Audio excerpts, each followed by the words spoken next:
একটা কারণ হচ্ছে কি যারা একটু বেশি টপিক নিয়ে কথা বলে বা যাদের একটু ভাইরাল যাদের ভিডিওস বা রিলস সে বিভিন্ন কারণ আমাদের দেশে বিভিন্ন ধরনের মেন্টালিটির মানুষ আছে। আপনি বোরকা পরলেও কমেন্ট বাজে আসে। তো আসলে কাপড় মানে একটা ড্রেস কখনো একটা মেয়েকে রিপ্রেজেন্ট করে না। তার কথা তার পার্সোনালিটি একটা মানুষের মেইন জিনিসটাকে রিপ্রেজেন্ট করে। কাপড় একটা মানুষের কাপড় নিয়ে যদি কথা বলে সে যদি একটা ইভেন্টে যায় সে জানে সে এখানে সে কি করতে হবে। সেখানে সে যদি হিজাব না পরে বা বোরখা না পরে সে বোরখা পরে যাবে না কিন্তু ইন জেনারেল। তো আসলে এগুলো হচ্ছে কি আমাদের খুবই মনে হয় আননেসেসারি টপিক। আমাদের দেশে অনেক প্রবলেমস আছে, ওগুলা নিয়ে কথা বলা ভাইরাল হওয়াটা বেশি জরুরি দেন একটা ব্র্যান্ড প্রমোটারের কাপড় নিয়ে একটা সিরিয়াস ম্যাটার নিয়ে কথা বলা। আমার কাছে এটা মনে হয়। আরেকটা বিষয় একটু ক্লিয়ার করতে চাই, আপনাদের ব্র্যান্ড প্রমোটার যারা আছে দেখা গেছে আপনাদের সবখানে পলিটিক্স সবখানে আছে, গুটিবাজি সব ইন্ডাস্ট্রিতে আছে। আপনি সিনেমার ইন্ডাস্ট্রিতে যান, আপনি একটা মাল্টিন্যাশনাল কোম্পানিতে চাকরি করেন, আমি চাকরিও করেছি, সব জায়গায় পলিটিক্স আছে, গুটিবাজি আছে, হিংসামি আছে। কিন্তু ব্র্যান্ড প্রমোশনটা কেন এত বেশি লাইমলাইটে আসে? কারণ আমরা ক্যামেরার সামনে কাজ করি। তো আমরা যদি একটা নুন থেকে চুন কাজ করি সেটা ভাইরাল হয়ে যাচ্ছে এবং ওটা নিয়ে সমালোচনা হচ্ছে।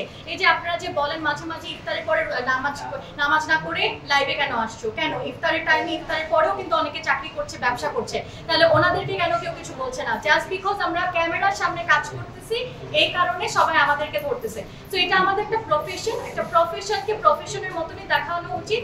এবং আমাদের দেশে কিন্তু ম্যান্ডেটরি না বোরখা পড়তে হবে, হিজাব পড়তে হবে। তো কাপড় নিয়ে আমাদেরকে আসলে কারো রাইটস নেই কোনো কমেন্ট করা। বর্তমান সময়ে একটা জিনিস ট্রেন্ডিং বলা যায় যে দর্শন নিয়ে অনেক কথা, ইভেন অনেক জায়গায় কমেন্ট করে যে পোশাকের জন্য বেশি হচ্ছে সেই জায়গায়। তাহলে আপনি আমাকে বলেন 3 বছরের বাচ্চা যে ধর্ষণ হচ্ছে ওর কাপড় কি? ওখানে তো আলাদা থেকেও কিন্তু আমাদেরকে কি বলেছে 7 বা 10 বছর থেকে হিজাব করতে হবে বা আমাদের পর্দা মেনে চলতে হবে। তো 3 বছর বাচ্চা একটা দুধের বাচ্চাকে যদি ধর্ষণ করতে পারে তাহলে তো অবশ্যই আমি বলবো এটা যারা ধর্ষণ করছে চোখের সমস্যা। আমাদের কাপড়ের জন্য কখনোই একটা ধর্ষণের মেইন রিজন হতে পারে না।